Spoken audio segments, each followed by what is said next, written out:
Mesdames et messieurs, le derby est aux Lyonnaises.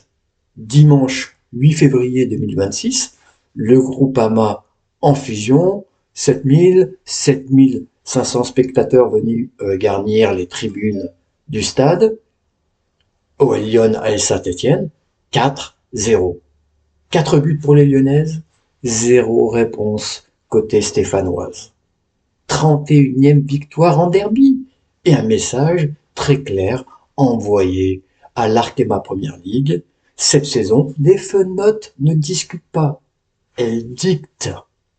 Alors accrochez-vous, on décortique un récital. Alors en fait, avant d'entrer stricto sensu dans les schémas tactiques, je reviens sur la compo de Giraldez, ça m'a sauté aux yeux et j'ai remarqué qu'en fait, ce 11 aligné avait un vécu en commun très, très mince. Surtout quand on compare ce vécu avec le vécu des joueuses barcelonaises ou même celle de Chelsea. C'est vrai que avec l'arrivée de Michel Kang, l'arrivée du nouveau staff, on entre dans un nouveau cycle et ça, il ne faut pas le perdre de vue au moment de critiquer les performances de ces joueuses. Elles sont encore en train d'apprendre à se connaître. Et surtout quand vous comparez avec Lyon quand il était à son prime, vous aviez des joueuses quand elles, au moment où elles gagnaient les plus beaux titres, avaient un vécu en commun extraordinairement important. Des joueuses comme Saki Koumagai, Sonia Bonpastor, Camilla Billy, Louisa Nessib, Lotta Schelin, qui sont restées au club pendant des années et des années ensemble, qui ont joué ensemble pendant des années et des années. Et ça, donc, il ne faut pas le perdre de vue. Voilà, c'était simplement une petite parenthèse parce que c'est vrai que ça m'a sauté aux yeux. Le groupe, le 11 aligné, était neuf, frais, enfin quasi expérimental. Et la joueuse la plus ancienne, c'est pour moi c'est certainement Diani, en tout cas en équipe première. Diani qui est arrivée il y a 2-3 ans en arrière. Euh, Après il y a Inès Benyaya bien sûr qui a été formée au club, mais qui n'a pas une énorme expérience en équipe première. Ça a été quand même plutôt difficile pour elle. Je suis bien content d'ailleurs qu'elle ait hérité du brassard de capitaine. Ça montre que Géraldez compte sur elle. Elle vient de prolonger, mais compte sur elle sur les semaines, les mois, les années qui viennent. C'est le futur de l'Olympique Lyonnais au milieu de terrain. Et j'ai trouvé, moi, ce 11 vraiment très, très excitant. Alors, je vous donne la compo, du coup. Pelage dans les cages. Apprentissage express pour elle. 3e titularisation d'affilée. Et puis, elle enchaîne les affiches. Le PSG, Marseille et maintenant Saint-Etienne. Bravo. Ferrine, est-ce que tu vas faire un clean sheet? Vous connaissez la réponse. Vous avez ensuite la charnière centrale, Engen, Juntella, Nelage, les latérales, Ashley Rance côté droit, Sophie Sfava côté gauche, le milieu de terrain que vraiment qui, je dis beaucoup ce mot, mais c'est vrai qu'il m'excite énormément, Lily Johannes, Inès Benyaya et Corbin Schrader, et enfin cette ligne d'attaque de feu sur les ailes, Chawinga, Diani et à la pointe Marie-Antoinette Katoto. Pour moi, pour finir là-dessus, donc c'est un 4-2-3-1, on va dire vraiment ultra fluide. Je pense que c'est le schéma tactique qu'on va revoir très souvent d'ici la fin de saison. Et je suis quasiment sûr qu'on aura ce 11 à une ou deux joueuses près qui démarrera la saison prochaine. On en reparlera. En tout cas, ce 4-2-3-1, donc ultra fluide, vraiment respire la mobilité et les permutations. Et ça s'est vu durant le match, notamment en première mi-temps. En face, la SSE tente un 5-3-2 4-3-2 ultra compact, bien sûr, version on ferme tout et on prie. Là, Sébastien Joseph, c'est le jour et la nuit avec ce qu'il a connu avec le DFCO l'année dernière. Il a emmené le club bourguignon à la 4e place de l'Arkema Première Ligue. Souvenez-vous-en. Et il y avait eu cette demi-finale en play-off contre l'OL. Là, en fait, le plan, c'est bloquer les couloirs et forcer l'OL à jouer dans l'axe. Sauf que le problème, c'est que l'OL adore jouer dans l'axe, surtout si vous leur laissez un petit peu d'espace pour que les filles puissent s'exprimer. Et c'est ce qui s'est passé dans le match, même si l'ouverture du score, on le verra hein, dans les faits marquants du match, le score est arrivé de façon tardive, mais on a bien vu que Svava a dynamité son couloir, et de l'autre côté, vous aviez donc Inès Benyaya qui était exilée hein, côté droit, quasiment sur la ligne de touche côté droit.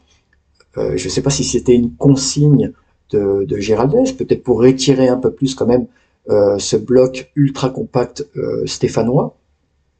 Mais on a vu donc côté droit des enchaînements aussi de très grande classe entre Lawrence, Benyaya, Diani, euh, et puis l'OL en rouleau aussi compresseur hein, dans ce match. Donc les Stéphanoises n'avaient aucune chance, ça on l'a senti dès les premières minutes. Le résultat en fait, 68% de possession de balle et 22 tirs à 3 dans ce match. Ça veut tout dire. Les Stéphanoises, en fait, quand on regarde bien, elles ont vu passer ce match comme on voit passer les trains, de très loin, très vite et sans pouvoir monter dedans. 6e minute, Katoto seule face à la gardienne, raté. 30e minute, elle remet sa tête sur le poteau. On sent que ça chauffe dans ce match, on sent que ça va craquer. 45e minute plus 1, donc on est vraiment dans les arrêts de jeu de la première mi-temps, coup franc à 25 mètres. Inès Benyaya prend le ballon, elle pose ensuite la balle, on sait que c'est elle qui va tirer, bam, lucarne opposée. Vraiment un coup franc qui m'a fait penser à celui de Benzema, également dans un derby. J'en ai parlé dans un tweet sur mon compte X. Je vous mettrai le lien de mon compte X dans la description. Et oui, ça m'a fait penser, il y a vraiment une comparaison à faire là-dessus. C'est vraiment une joueuse spéciale à mes yeux. 1-0, donc juste avant la pause, et on a senti que ce coup franc valait un coup de massue sur la tête des Stéphanoises. Le Groupama, bien sûr, explose. La capitaine montre la voie. La mi-temps, Giraldez ajuste, je pense, 2-3 détails sur les centres. On a eu énormément de centres en première mi-temps qui n'ont pas trouvé preneuse. Reprise, donc, de la seconde mi-temps. Et là, on démarre sur les chapeaux de roue. En 20 secondes, 30 secondes, on a une action de grande classe avec cette finalité, un centre tendu de Diani, Svava qui surgit et qui ferme le deuxième poteau, 2-0. Vraiment une action qu'on voudrait revoir plus souvent du côté d'OL. Mais j'en parlais dans mes schémas tactiques, il faut du vécu, il faut travailler les automatismes, et je pense que ça va venir au fil des semaines, au fil des mois. Mais ce que je veux retenir aussi sur ce second but, c'est l'avant-passe. Elle devrait faire partie des lignes de stade des joueuses. Parfois, l'avant-dernière passe, avant la passe décisive, c'est de ça dont je parle. Et notamment celle d'Inès Benyaya devrait figurer sur sa ligne de stats. Cette avant-dernière passe pour vraiment mettre dans la meilleure des positions Diani, elle est incroyable. Elle devrait être montrée dans tous les centres de formation du monde entier. Donc le break est fait en quasi 45 secondes et merci d'être venus les Stéphanoises. C'est ce qu'ont dû se dire les Lyonnaises. On file à la 71e minute. La Katoto est enfin récompensée 3-0 et ensuite les arrêts de jeu, le penalty, Diani conclut 4-0. On a eu une séquence de... Je reviens sur le deuxième but qui est vraiment formidable. Une séquence, parce que Gérald Dez, bien sûr, on a parlé après coup, une séquence de 9 joueuses en une touche, terminée donc par Svava. Et Géraldez a eu ce mot, il a dit le plus beau but collectif de la saison. Difficile de contredire. Allez, on passe au débrief. Et première mi-temps, qu'est-ce qu'on peut dire? Domination totale, bien évidemment, mais inefficacité frustrante. À l'image de Katoto qui a eu pas moins de 6 occasions franches dans cette première mi-temps. C'est vous dire.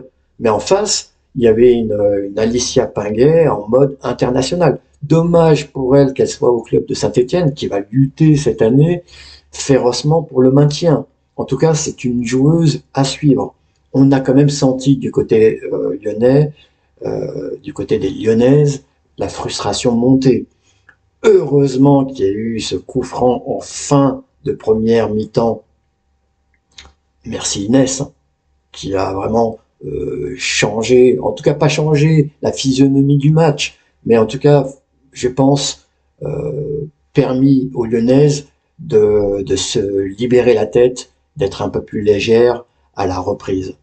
D'ailleurs, Géraldez a profité aussi de la mi-temps pour ajuster le timing, centre plus rapide, plus tendu, plus précis. C'est vrai qu'il y a eu énormément de centres aussi en première mi-temps qui n'ont pas trouvé preneur. Je l'ai dit, résultat, 2 buts en 25 matchs dans cette deuxième mi-temps qui a tout corrigé, en quelque sorte. Et ce qui a tué la SSE, pardonnez-moi cette expression un peu triviale, mais ce sont les couloirs. Ouais, Svava et Lawrence, les deux latérales ont constamment amené 2 joueuses dans la surface. Que ça fait plaisir d'avoir des latérales de métier dans cette équipe de l'Olympique lyonnais. Je parle pas du côté gauche, avec Selma Bacha et Svava, on est bien servi, mais je parle côté droit. Ashley Lawrence est une latérale de métier qui doit jouer beaucoup plus. Alors dites-moi ce que vous en pensez, peut-être que vous préférez que Tarsiane reste à ce poste de latérale droite. Elle apporte beaucoup de choses, effectivement. Je vais pas lui enlever certaines qualités qu'elle a, bien sûr, mais pour moi, c'est Ashley Lawrence qui doit jouer à ce poste, même si elle est loin de son prime quand elle était au PSG. Ça, il faut le reconnaître. Mais quand même, elle a de l'expérience, elle est internationale et elle connaît parfaitement les tenants et les aboutissants de ce poste. Donc dites-moi vos commentaires dans la barre réservée à cet effet. J'ai hâte de vous lire. Quoi qu'il en soit, vous aviez donc Svava et Lawrence en piston, Katoto et Chawinga en pivot, Diani qui décroche. C'était injouable pour les Stéphanoises. Donc l'OL a effectivement dominé, ça c'est sûr, mais surtout l'OL a été clinique. 4 buts en 5 grosses occasions. Le genre de réalisme qui fait les grandes équipes. Allez, on passe à ma joueuse du match. La star du jour dans ce match, Sophie Svava, l'internationale danoise. Un but, et quel but? 3 centres dangereux, 7 dribbles réussis, 92% de passes, 4 ballons récupérés. Elle a mangé le couloir gauche. Elle a aspiré les défenseurs stéphanoises. Elle a ouvert des autoroutes pour Katoto et Chawinga. Alors oui, beaucoup de gens vont peut-être pas être d'accord. D'ailleurs, faites-le moi savoir dans la barre des commentaires également. Peut-être que vous pensiez à Inès Benyaya qui a marqué un but, mais je ne l'ai pas choisi, Inès. Elle était en balance avec Sophie Svava, mais parce que en fait, notamment en première mi-temps, j'ai trouvé qu'elle était un peu trop exilée sur le côté droit et donc elle a manqué d'influence sur le milieu de terrain, sur la créativité, sur le jeu. À la baguette, vous aviez Lini Johannes et plus Inès Benyaya sur le côté droit. Voilà, donc son influence a été réduite à cause de ce positionnement. Mais celui qui explique le mieux pourquoi Svava doit être joueuse du match, c'est le coach, Jonathan Giraldez, qui a dit Svava a pris le couloir et a tout déséquilibré. Je peux pas mieux dire. 4-0, 14 points d'avance en tête du championnat. Invaincu en Europe, invaincu tout court. Les Lyonnaises donnent vraiment l'impression de vouloir tout dominer, tout écraser sur son passage et foncer invariablement vers son destin doré. On sent bien qu'on est au début d'un cycle et le coach Giraldez le sait que trop bien. Il est d'ailleurs aux premières loges pour en témoigner. Il sait que son équipe est perfectible. Elle a besoin de vécu, mais ça, lui, il peut rien y faire. Seul le temps vous permet ça. Et à sa charge de trouver le bon alliage, le bon dosage entre jeunesse et expérience, entre audace et attentisme, entre robustesse et technique. De grosses échéances approchent et au jour d'aujourd'hui, je suis incapable de vous dire si l'Olympique Lyonnais est prêt, si l'OL Lyon, vivons avec notre temps, est prêt. Ce que je peux vous dire, c'est que les filles sont perfectibles, elles ont du talent, mais elles sont perfectibles, et elles ont une énorme envie, une énorme détermination pour écrire une autre page d'histoire de ce club. Alors dites-moi vous ce que vous en pensez. Est-ce que l'Olympique Lyonnais vous fait rêver en ce moment? Est-ce que ces fenotes vont écrire l'histoire du club? Je vous attends avec impatience. J'attends de vous lire vraiment avec beaucoup d'impatience. Donc exprimez-vous. Je vous dis à très bientôt pour d'autres vidéos, d'autres aventures, d'autres cartons peut-être lyonnais en perspective. À très bientôt les amis. Va va voum!